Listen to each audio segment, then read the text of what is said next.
pero cualquier tejido se puede infartar. Ahora, ¿y por qué se ha tapado esta arteria coronaria? ¿Qué creen que ha sucedido? Un coágulo. ¿Un coágulo? ¿Y de dónde viene ese coágulo? Colesterol, coágulo. A ver, ¿cómo es? ¿Qué ha tapado esa arteria? Si es un coágulo, ¿de dónde viene el coágulo? ¿Ah? ¿Y de dónde ha venido? A ver. ¿De dónde vienen las coronarias? ¿Dónde nacen? De la primera porción del callado aórtico. De algunos lados salen las coronarias, ¿no? ¿De dónde? Es más, son los primeros vasos que salen. ¿Y la aorta? ¿De dónde nace? Del callado. Aorta del callado. El callado no puede nacer. El callado de la aorta no puede nacer de la aorta. A ver, la aorta no puede nacer del callado. La aorta en general, ¿de dónde sale? Del ¿Dónde? ventrículo. Del ventrículo izquierdo. De ahí sale la sangre. Entonces, ¿qué trayecto habrá entre la coronaria y el ventrículo izquierdo? Es un trayecto muy fuerte. ¿De dónde ha venido el coágulo? ¿De qué arteria? No, a no ser que el coágulo esté ahí en el corazón. De la No, y es pulmonar. más, no hace una curva. Esa coronaria es una curva muy fuerte. Es casi imposible que un coágulo del corazón se vaya a meter ahí.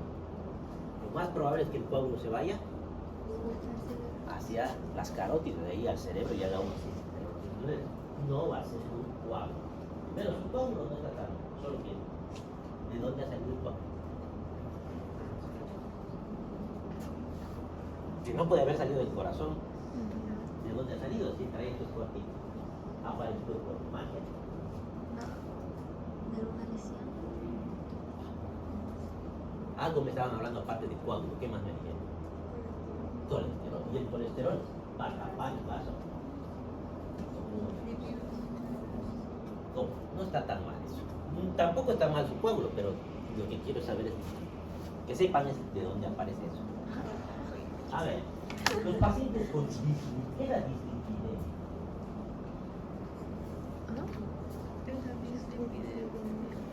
¿Quiénes son los lípidos?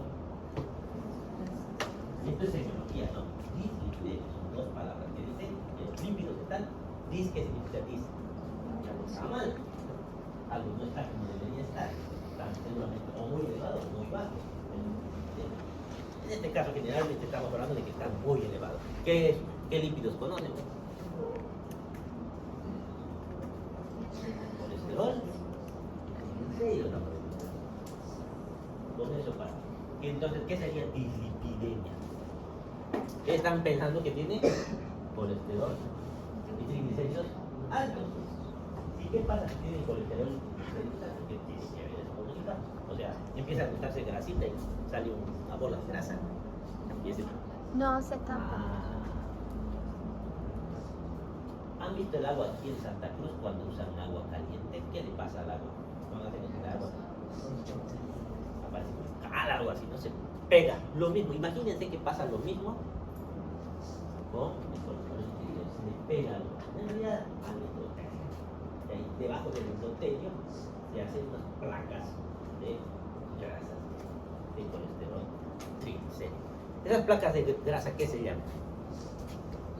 Han llevado histología.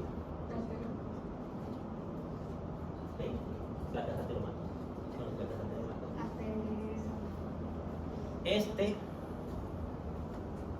Esta es la arteria. Y aquí tienen una bolita de grasa, de su placa ateromatosa. Esa es la causante del infarto. Pero esa bolita de grasa, ¿qué va a pasar?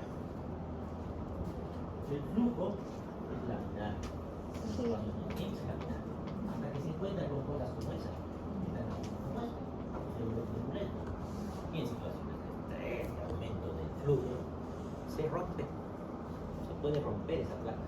Y si se rompe, ¿qué va a pasar? Le va a salir un pedazo. Este pedazo se infarta. No. ¿Qué le dan a los pacientes cuando está infartando? Denle, ¿qué le dan? Aspirina le dan, ¿no? ¿Y por qué le darán aspirina? ¿Qué tiene que ver con la grasa?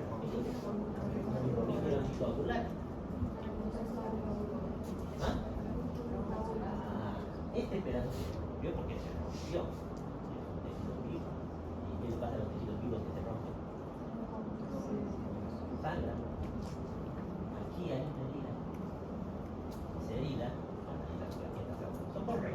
Nos estamos desangrando. Evitemos de desangrarnos. Y empiezan a tapar de plaquetas, y al tapar de plaquetas, ¿qué pasa? Con la luz del vaso. Tapa. Entonces, eso es un infarto. Ahora ya saben dónde viene. No es lo mismo que con el infarto del cerebro. El infarto del cerebro, evidentemente, es un coágulo que se desprendió de una parte. No funciona igual. También puede pasar eso, pero es menos probable en este caso del cerebro. Ya, entonces, en este caso sabemos que un paciente diabético, los pacientes diabéticos suelen tener dislipidemia, están como que pegados. Diabético casi seguro que tenga dislipidemia. Maneja mal las grasas. ¿Por qué el diabético maneja mal las grasas? ¿Qué es la diabetes? No siempre, pero sí, algunos tipos son. ¿Cuál es el problema principal de la glucosa? ¿Cómo le diagnosticamos la glucosa? ¿Qué le pasó a la glucosa? Se eleva. Eleva. ¿Y por qué se eleva? Eliminar no es la Porque no causa. es absorbida por la célula. Ah, ¿para qué sirve la glucosa? Para ATP. Eso, para producir energía. ¿Dónde debería hacer eso?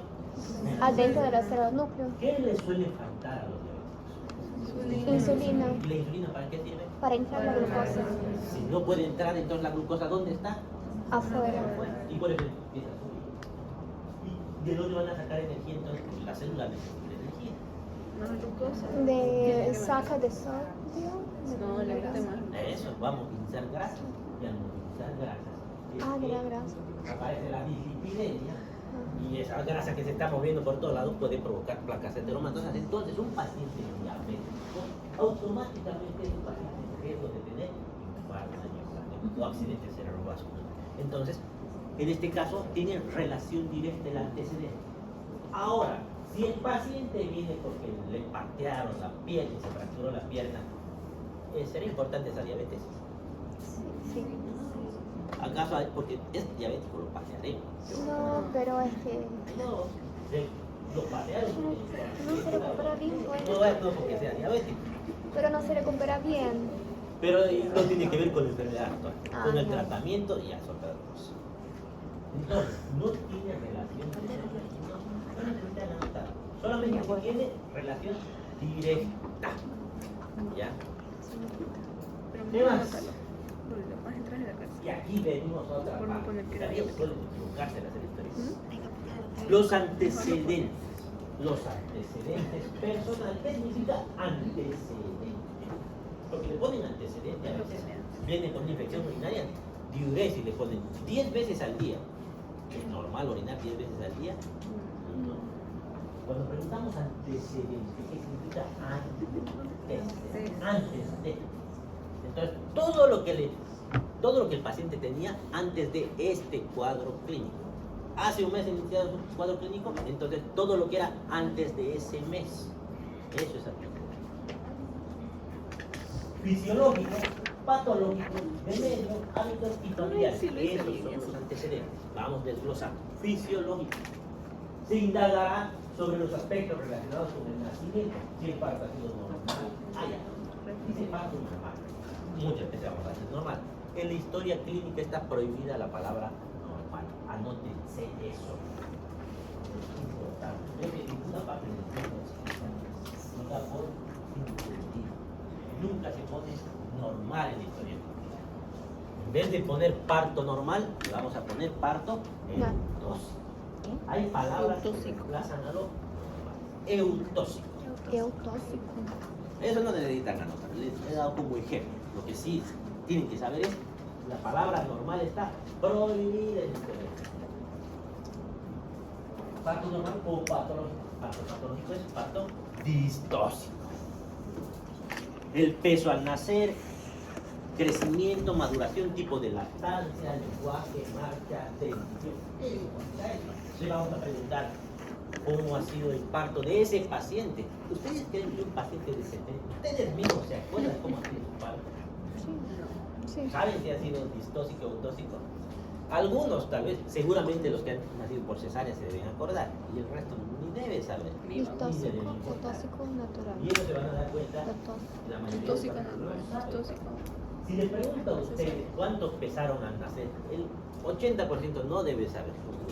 La mayoría no debe saber cuántos. Yo pensé. ¿Saben en qué momento, hasta qué momento han recibido pecho? No deben saber. ¿Cuándo les ha salido su primer diente?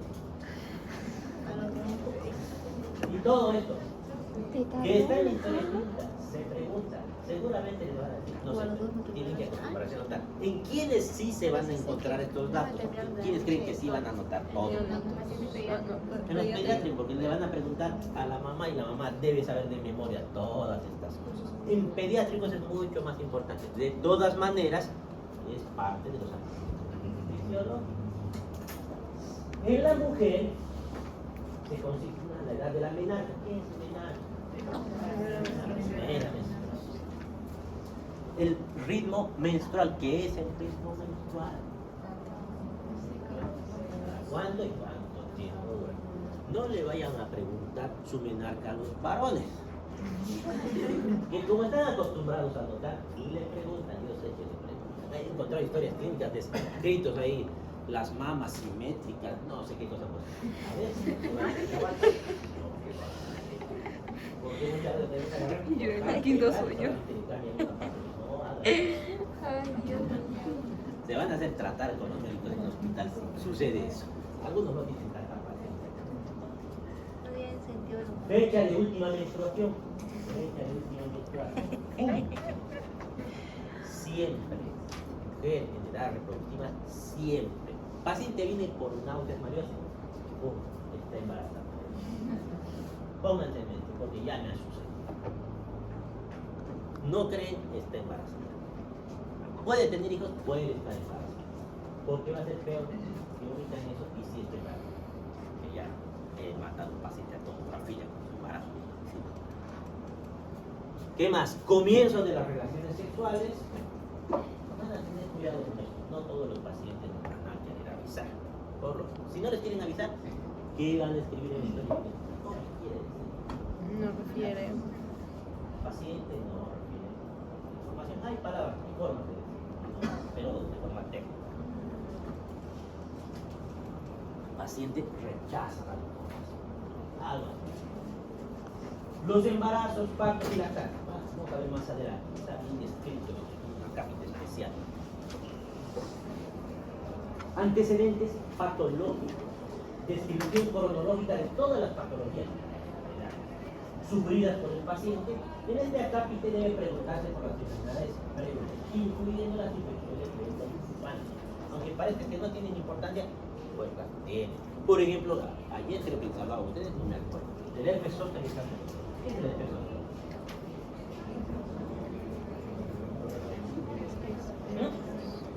Es un virus. ¿Me preguntó? Herpes zóster.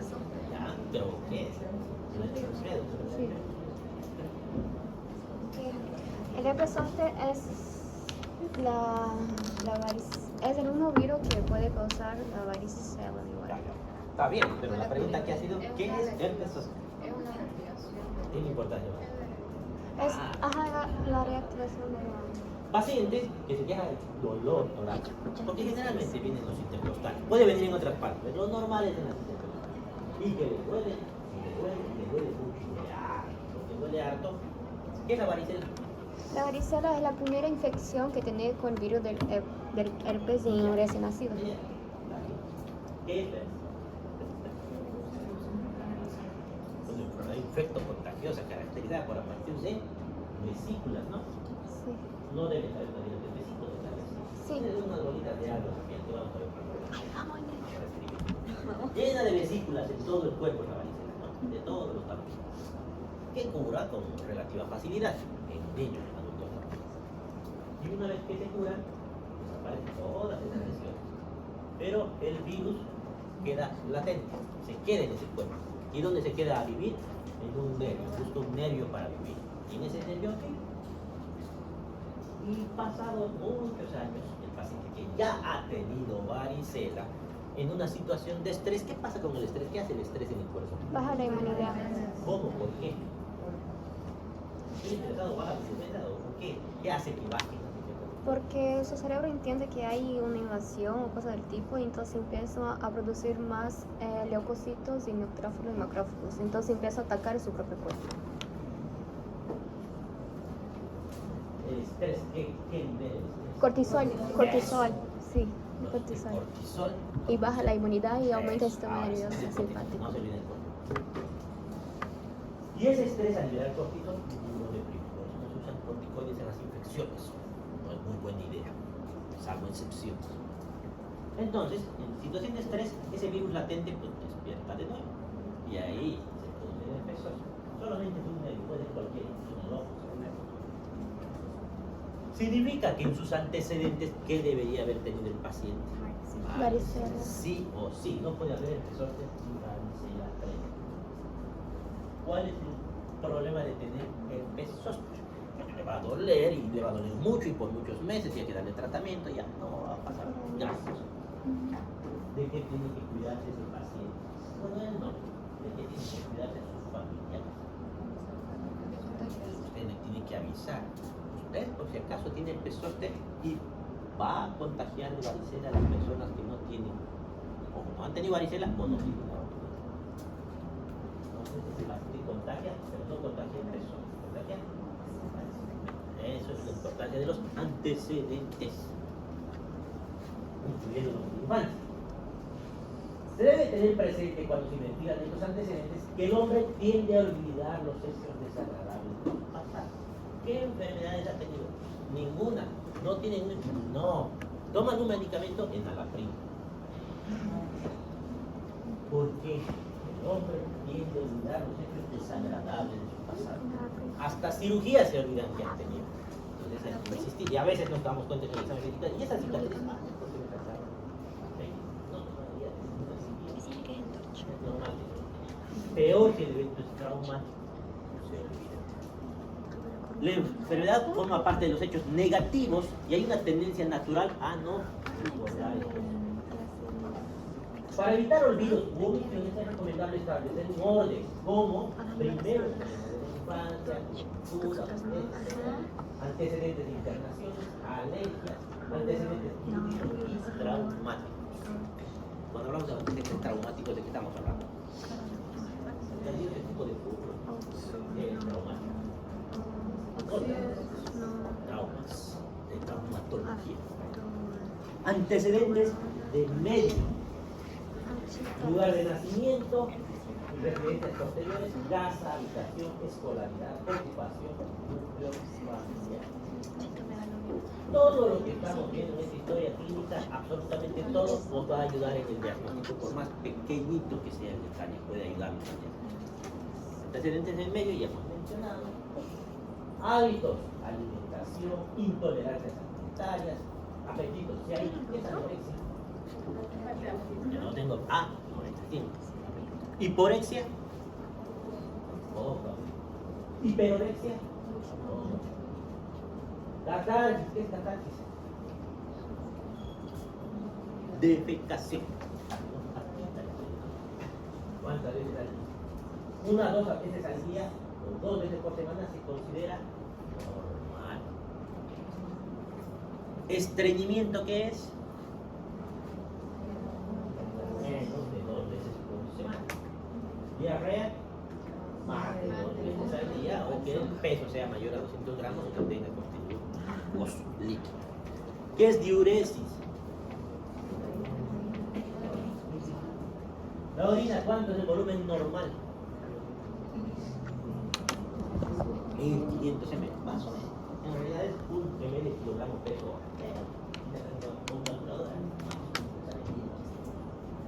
Y le preguntan al paciente cuánto orina. Ustedes saben cuánto orina. ¿Alguna vez se han dado cuenta de que pero sí se pueden dar cuenta en la lo que se anota es cuántas veces, cuánto es lo normal de diuresis. A ver, vamos a ver si se han contado cuánto es lo normal de diuresis. Porque algo sí, ustedes así es lo normal. Muchas veces los pacientes no le prestan mucha atención a y no saben. Como no va a dar, no saben. ¿Ya? ¿Es normal orinar en la noche? Sí. No, sí, pero no es normal. Salvo que se tomen pues una Coca-Cola en la noche, pero no Sí, es sí, normal sí. hacer eso. Ah. Entonces, aquí vienen los términos. Estos Coca-Cola y términos agua, pero- suelo preguntar muchísimo. De noche. ¿Ves cuánto es la Pero yo fluidez? prefiero Siempre agua en de el dormir. examen. Cuando orino, poliuria, ¿qué es? Orinar. No confundir con polatiuria, que es orinar muchas veces. No mucho. Entonces muchas veces. Polatiuria, muchas veces. Poliuria, muchas veces. Poliuria se considera a partir de los 3000 ml. Oliguria, ¿qué es oliguria?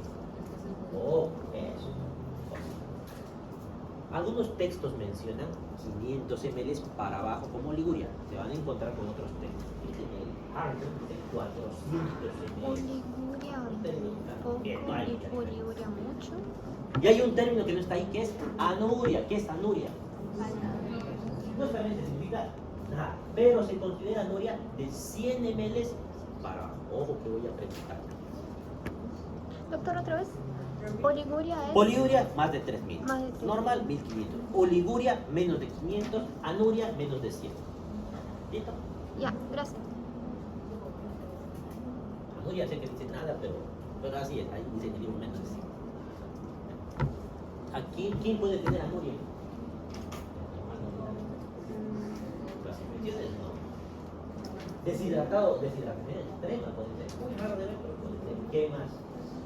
Es más común que más probable. Las personas que tienen. Las personas que hacen diálisis. Ya, esos son los que tienen enfermedad renal crónica. El riñón no sirve. Y si no sirve, ¿para qué sirve el riñón?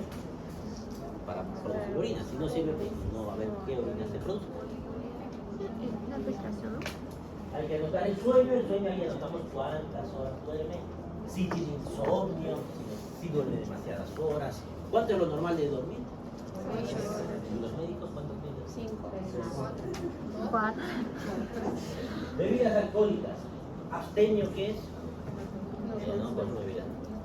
Y si consume bebidas alcohólicas hay que mencionar cuáles, porque no es lo mismo que el paciente se tome a la semana 2 botellas de cerveza, que se tome una botella de whisky a la semana. No es lo mismo, parece menos, una botella, 2 botellas. Entonces tienen que mencionar si son fermentadas como cerveza y vino, destiladas como el whisky, vodka y ron. En el libro que dice absíntica, menciona la absenta. Dipsomanía, ¿qué es? Eso, los alcohólicos son dipsómanos, tienen necesidad de consumir bebidas. Y cuando anoten bebidas alcohólicas, hay una palabra que odio cuando la veo, no solamente aquí, siempre que la veo en la historia clínica, que dice consumo de bebidas alcohólicas ocasional. ¿Qué significa ocasional? Van a evitar en la historia clínica esa palabra. ¿Qué es ocasional? Están inventando. ¿Qué? ¿Ustedes consumen bebidas alcohólicas? No sirve entonces para esa pregunta. Varones, ¿usted consume? Nada, nadie consume bebidas alcohólicas. No, yo les voy a tener que poner etiqueta. Me dicen, por ejemplo, a veces, pero ocasionales no saben cumpleaños. ¿Cuántos son ustedes? ¿Cuántos cumpleaños posibles tienen? Entonces, eso es ocasional según algunos. Ocasional podrá ser pues una vez al mes. Ocasional será cada semana para los estudiantes de la universidad. Ocasional puede ser para los que no consumen pues en Navidad, en brindis y ya. Tiene como una adicción. ¿Cuál es el problema que le han Que encontrado? necesita tomar alcohol. Aquí la rabia tiene la necesidad. Siente la necesidad de tomar alcohol. Necesitamos que sea objetivo y anotar una vez al año o si no, y no solamente cada cuánto, sino no es lo mismo que tomen una vez a la semana una copa de vino a que se tomen una vez a la semana 2 botellas de whisky. Y no es lo mismo que tomen y se vayan mareados a su casa que pierdan la conciencia. Por si acaso, alcoholismo es beber más de 12 veces al día. Infusiones.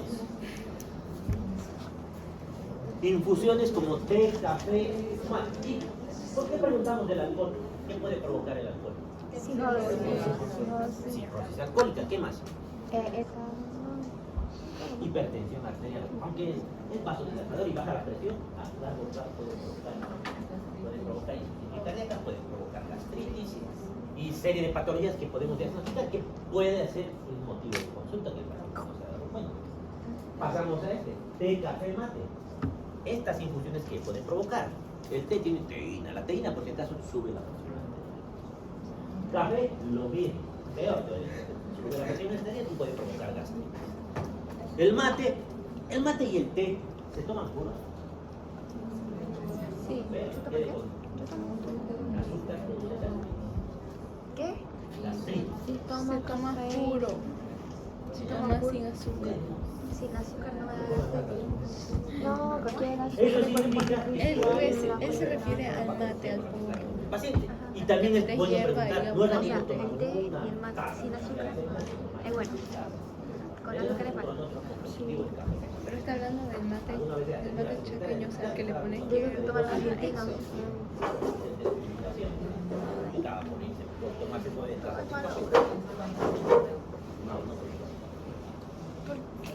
Tabaco, uno de los factores más importantes de riesgo cardiovascular y cáncer, y se debe averiguar qué tipo de fumador es el paciente. Cuando fuma, en el caso de que haya abandonado el hábito, cuando. Y ahí anotamos qué hace cuántos años fuma, si dejó de fumar también, porque por ahí ha fumado durante 30 años, dejó de fumar un año y volvió a fumar, todavía fumó hace un año. 30 años. ¿Y cuánto tiempo ha dejado de fumar? Se anota. ¿Y qué se anota? ¿Cuántos cigarrillos al día? Hay una fórmula. Lo más importante es saber cuántos al día fuma en promedio. La cantidad que fuma puede expresar en cigarrillos al día o paquetes al día. No me acuerdo de eso. Normalmente yo uso cigarrillos al día. ¿Y por qué aumenta el riesgo cardiovascular? ¿Qué provoca el Lidocaína. vasoconstricción? Varios problemas por la vasoconstricción. ¿Por el humo o por la lidocaína? La nicotina. Nicotina. Por la nicotina. Y aparte, los problemas pulmonares del humo son diferentes, que también son ocurrentes. Nicotina. Drogas. Medicamentos, drogas han pegado. No son lo mismo. Cuando hablamos de drogas, ¿de qué estamos hablando? De cocaína, marihuana, heroína. Lo mismo que tan frecuentemente. A veces no les van a querer responder, les van a mentir. Pero hay algunos pacientes que van a dar cuenta que les van a decir comentarios. Medicamentos. Los medicamentos, ahí preguntamos si toma, por ejemplo, aires. ¿Cuáles son los aires? ¿Se acuerdan?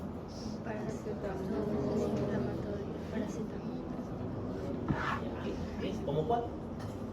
Ibuprofeno, diclofenaco y demás. Y todos estos, ¿qué hacen? ¿Qué pueden provocar? Ay, esta mañana digo. Dile. No es la mucosa gástrica que lleven, ¿qué? Produce daño a la mucosa gástrica, como viendo la ciclooxigenasa. Y por tanto, nivel la producción de moco, bicarbonato. Y por tanto, le estamos quitando la protección del moco al estómago, porque ¿qué más el nivel del estómago se para el intestino? Ácido. Y ese moco evita que ese ácido. Entonces, si no hay ese moco, produce úlceras. Y si produzco úlceras, puedo provocar una hemorragia digestiva alta.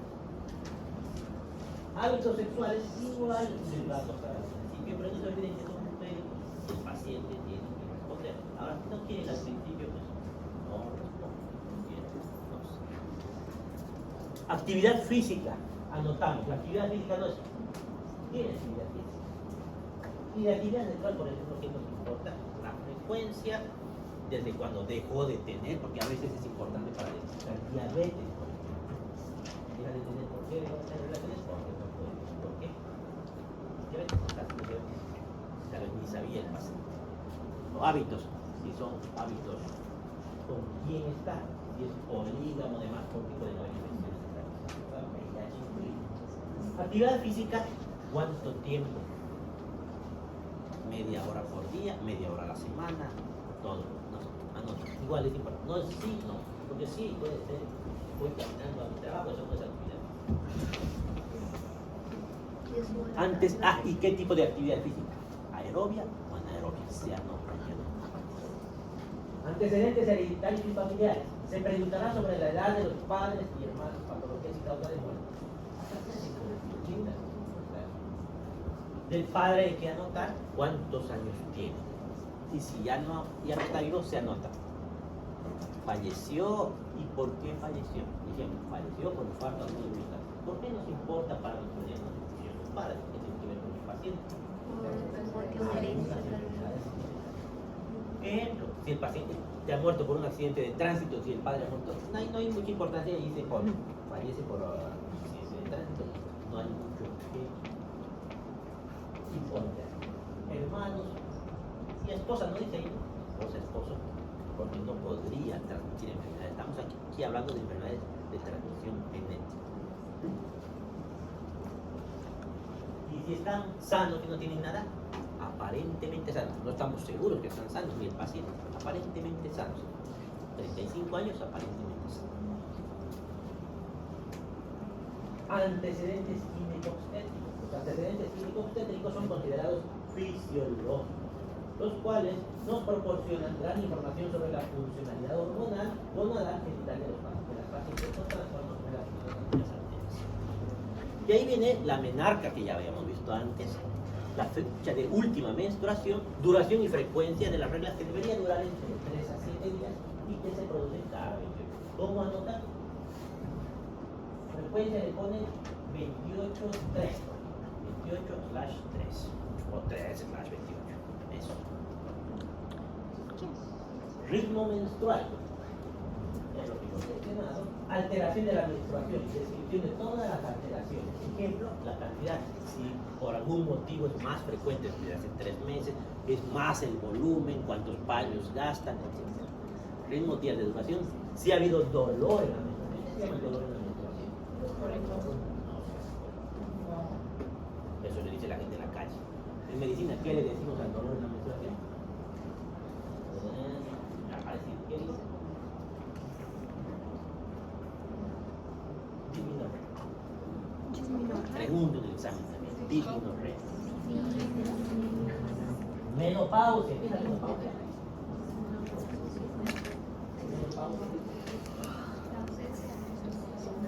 Más o menos. Ahí van a leer algunos términos entre climaterio y menopausia, van a repasar.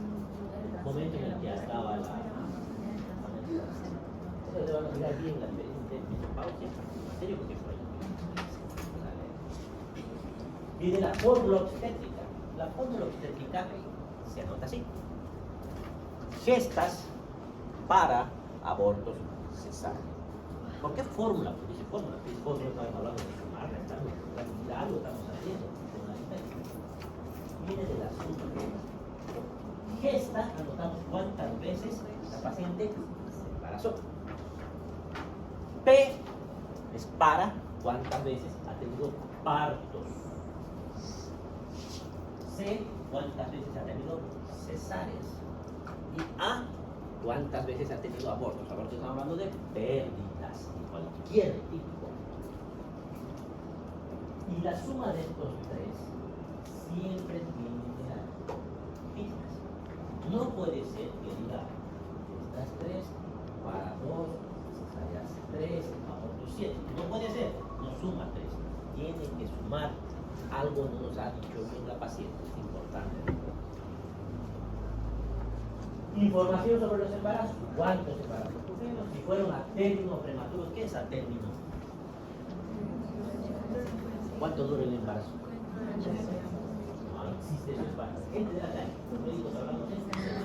¿Cuántas semanas dura?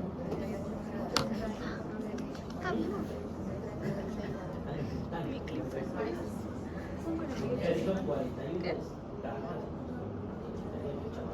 Siempre busquen de 37 a 42 semanas.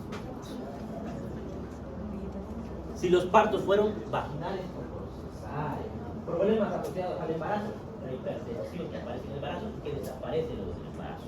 Pero ¿qué nos dice que esa paciente puede llegar a ser hipertensa luego?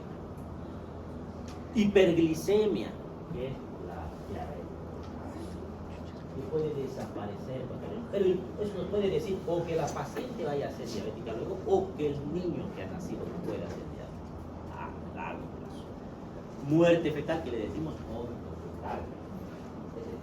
Antecedentes de abortos, si han sido espontáneos, si han sido pacientes. Pero averiguo. Número de hijos vivos. Pasamos al examen.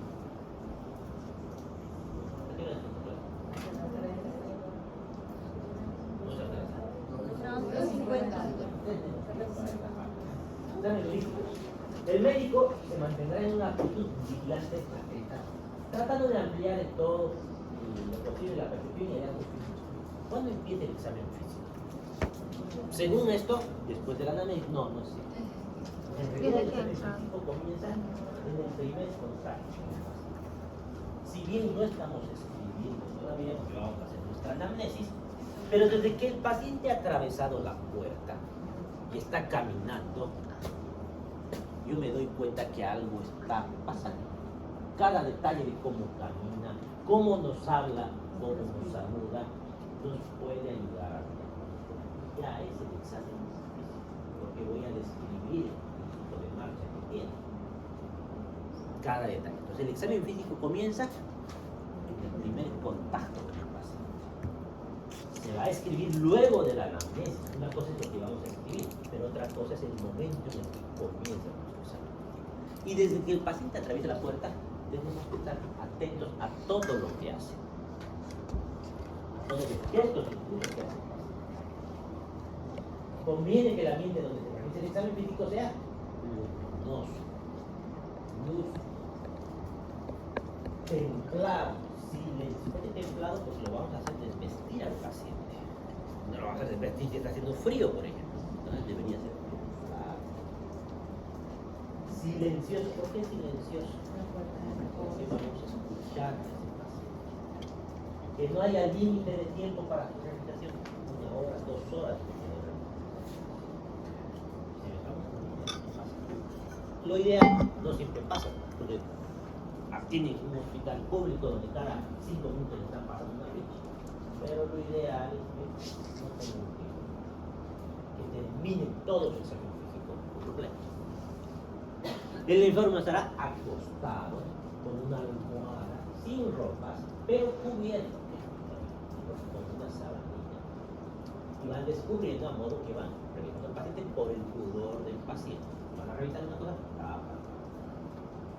para respetar su intimidad y su pudor. El médico deberá estar situado, esto es importante, siempre a la derecha del paciente, sentado con comodidad, aunque se pondrá de pie cuando vaya a hacer maniobras que ameriten que esté de pie. A la derecha, y esto no solamente en el examen físico, cuando haya visita médica, ¿saben lo que es la visita médica? ¿Saben? Sí. Cuando se pasan el turno de médicos entre sí y les muestran a los pacientes que están internados y que ahora van a estar a cargo de un nuevo médico. El médico debe pararse a la derecha del paciente y así se presenta hacia el otro médico. Siempre a la derecha. Hay excepciones. ¿Qué pasa hacia la derecha? A la pared. Porque puede pasar, especialmente en nuestros hospitales donde hay hacinamiento. Ahí no voy a separar la camilla. Pero en general siempre párense a la derecha del paciente. ¿Por qué? Por norma y convención y porque la mayoría son diestros. Ya. Ya no van a decir eso. Pero es así. Y te van a dar cuenta, incluso para intubar, las palas para intubar son para diestros. Y el zurdo. Pero yo voy a ver el recto. Está totalmente tapado, no se ve nada. Tiene que ser para. Pero en general todo el mundo se para los diestros. Hay situaciones donde podemos ayudarles a los zurdos, pero en general así se mejora. Y además para evitar la anarquía, si no ya me imagino la anarquía de las salas.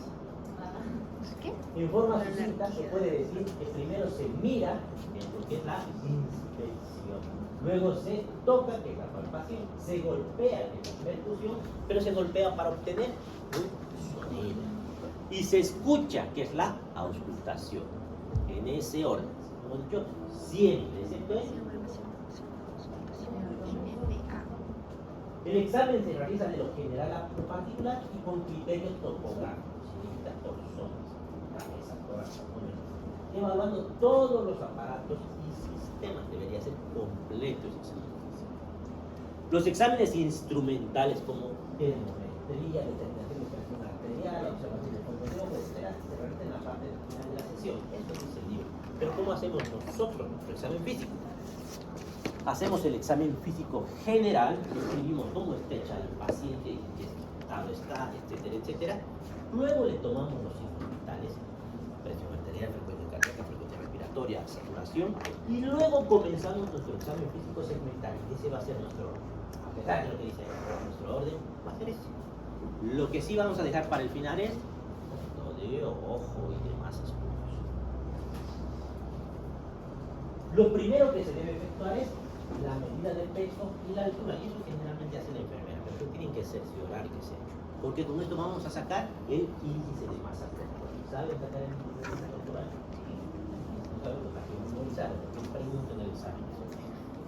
Vamos a ver más adelante. IMC. De esa pantalla. Yo siempre Y hago hay en el Google. examen físico general, que es lo primero. La primera parte del examen físico es el examen físico general.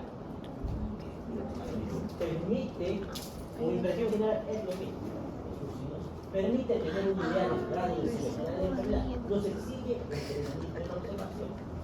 Y aquí, ¿qué posibilidades tengo en el examen, en la impresión general del paciente?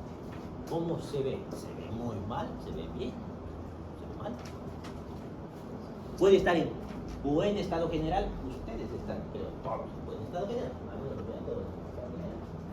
regular estado general, no están tan bien. Por ejemplo, un resfriado está en regular estado general. Y los pacientes que están internados por lógica, por lo menos están en regular estado general. Y algunos están en mal estado general. Que vamos a aprender más adelante cómo decidimos, porque no es anárquicamente. Si el paciente está disneico, taquineico, cianótico, pues está en mal estado general. Vamos a ver, no están anárquicos. Signos vitales. Se denominan signos vitales las señales o reacciones que presenta un ser humano con vida que revelan las funciones básicas del organismo. Los signos vitales permiten medir, evaluar y vigilar el nivel de funcionamiento físico de un individuo. ¿Cuáles son? Presión arterial, frecuencia cardíaca, pulso, temperatura y ahí falta, creo, oximetría, que desde el COVID ya casi por reglas se usa. Luego, nivel de conciencia. El nivel de conciencia es qué tan despierto estoy. Y pasa de la vigilia a la somnolencia, estupor y lo último en coma. ¿Qué significa que estoy vigil? Como ustedes están despiertos. Reacciona a estímulos. ¿Cuál es su nombre? Va a decir su nombre para que esté atento. ¿Qué significa somnoliento? El paciente se está durmiendo. Yo le hablo y se duerme. Señor, ¿cuál es su nombre?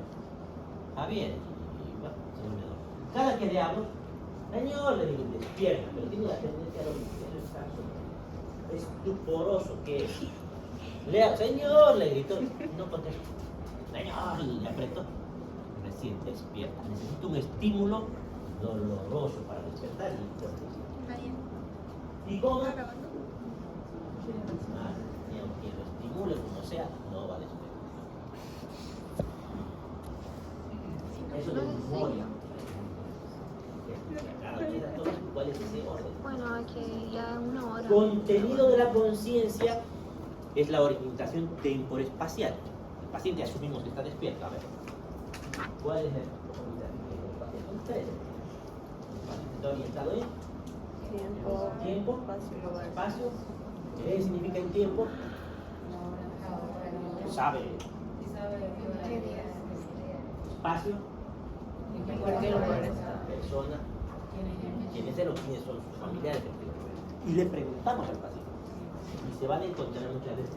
Señor, ¿cuál es su nombre? ¿Dónde está su familiar? Señor, Javier. Me tienen que explicar que las preguntas son para el paciente. Porque ya terminó la anamnesis. Debemos hablar con el paciente, especialmente en esto también pregunto muy interesante. Actitud o postura. Es la relación que mantiene tiene los típicos segmentos del cuerpo entre sí.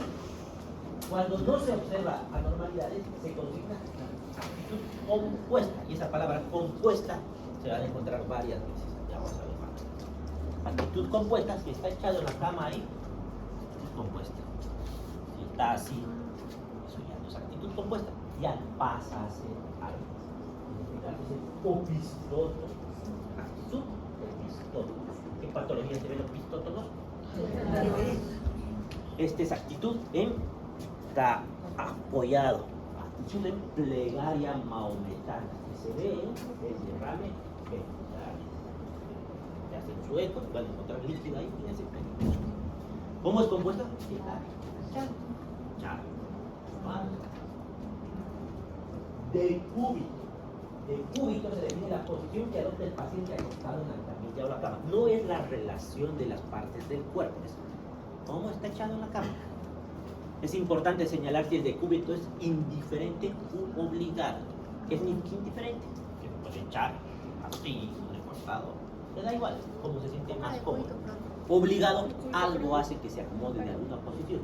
Ejemplo, si tengo derrame pleural izquierdo, el paciente casi con seguridad va a estar echado así.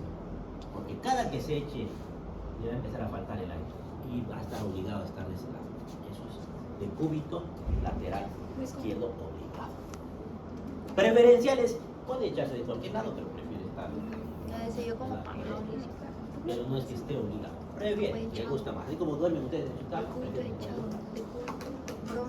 ¿Cómo ocurre en el cuadro clínico doble? Activo pasivo. ¿Qué significa activo pasivo? Decúbito dorsal, por ejemplo. Decúbito dorsal, ¿qué significa? Ya, decúbito de espalda, decúbito ventral, decúbito lateral izquierdo, esas opciones hay. Y ahí le ponen decúbito dorsal. Preferencial le pueden poner también activo pasivo. Activo, ¿qué significa? Si te quiere, se levanta, se va al baño, hace cosas. Pasivo, no puede cambiar. Ejemplo, ¿quién estaría impasivo? Alguien que ha tenido una fractura de cadera, no puede movilizar, está pasivo. Alguien que está en coma, decúbito dorsal, sí. Preguntas en el examen, van a leer con calma las dudas. ¿Tienen dudas? Levanten. Hábito constitucional. Me van a recordar hasta donde me yo me voy a olvidar porque tengo clase con otro grupo y no sé si llegará hasta la misma parte. ¿No te entiendes?